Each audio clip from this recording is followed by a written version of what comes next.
সংবাদ সবাইকে স্বাগত জানাচ্ছি। আমি ফিরোজ তোহা। শুরুতে সংবাদ শিরোনাম জানিয়ে দেব এই মুহূর্তে হাতে পাওয়া সর্বশেষ গুরুত্বপূর্ণ আপডেট। আন্তর্জাতিক সংবাদ। ইরান ইসরায়েল ফিলিস্তিনি ত্রিমুখী যুদ্ধ চলছে।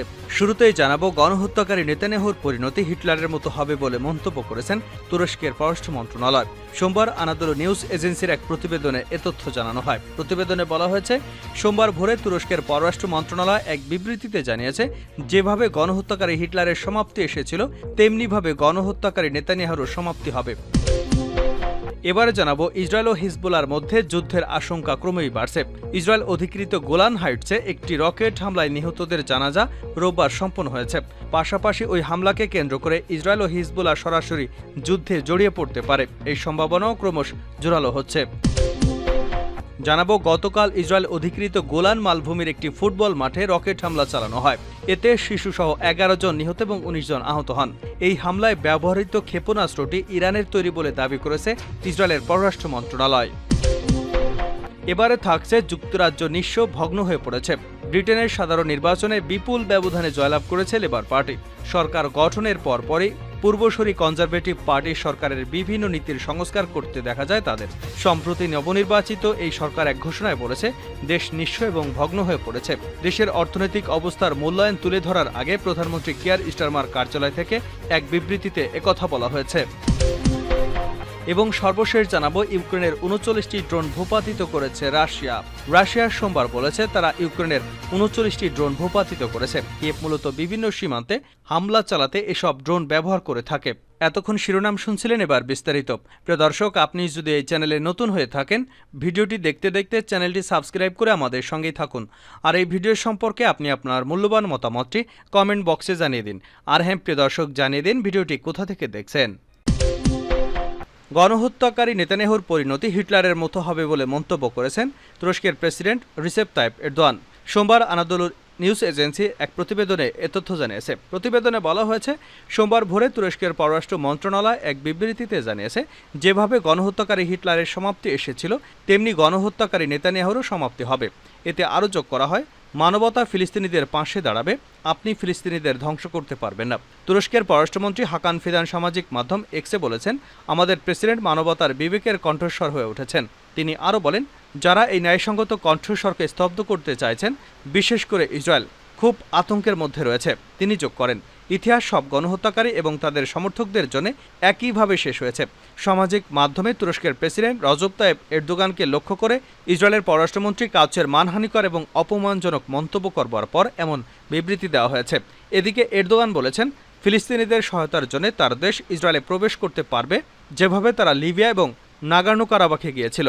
এরদোগান তার নিজের শহর ব্রিজে ক্ষমতাসীন একে পার্টির এক সভায় বক্তৃতাকালে বলেন, আমরা অবশ্যই খুবই শক্তিশালী, ফলে ফিলিস্তিনিদের প্রতি ইসরায়েল যেসব অদ্ভুত কাজ করতে পেরেছে আমাদের সাথে পারবে না।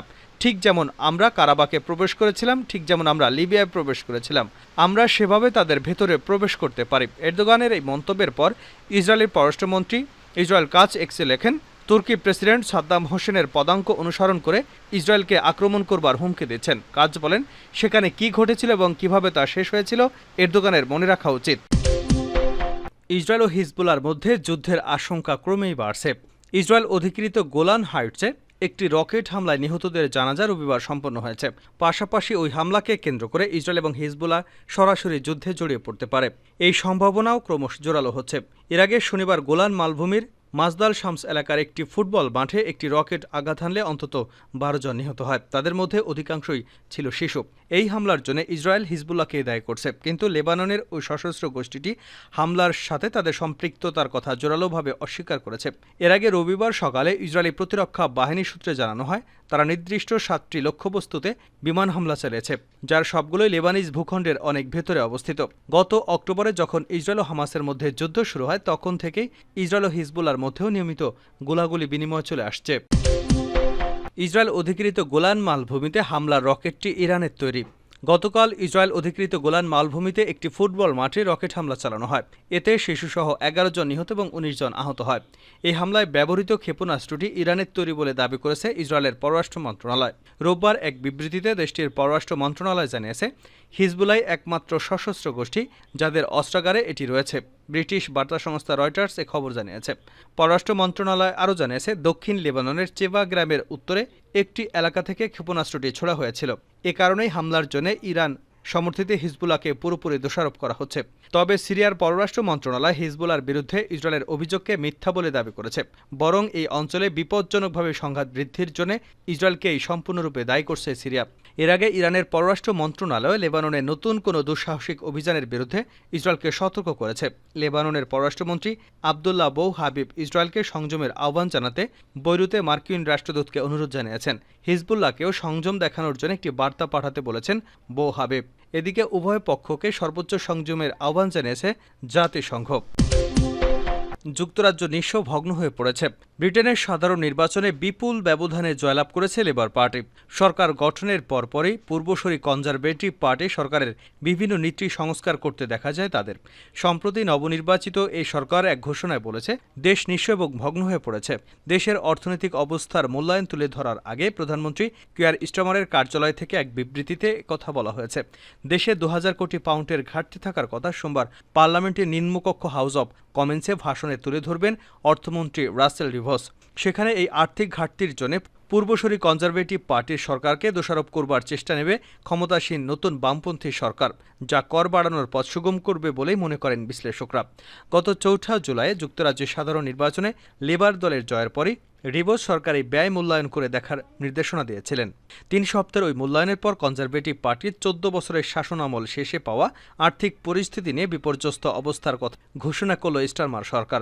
তারা বলছে, দেশের অর্থনৈতিক পরিস্থিতি যতটুকু খারাপ ধারণা করা হয়েছিল সেটি তার চেয়েও খারাপ। প্রধানমন্ত্রী স্টারমারের কার্যালয় বিবৃতিতে বলা হয়, মূল্যায়নে দেখা যাচ্ছে যুক্তরাজ্য কপর্দক্ষীণ হয়ে গেছে, ভেঙে পড়েছে। অর্থনীতি এবং জনসেবার ক্ষেত্রে জনবাদী রাজনীতি যে জগা খিচুড়ির অবস্থা তৈরি করেছে তাই সামনে আসছে।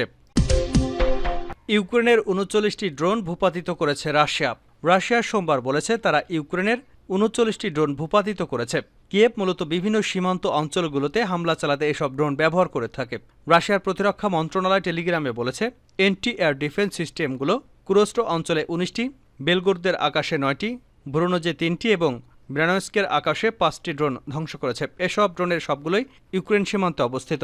তারা আরও জানায়, সেন্ট পিটার্সবার্গের কাছে উত্তর পশ্চিম লেনিনগ্রাদ অঞ্চলে সন্ত্রাসী হামলার চেষ্টা চালানোয় আরও 3টি ড্রোন ধ্বংস করা হয়েছে।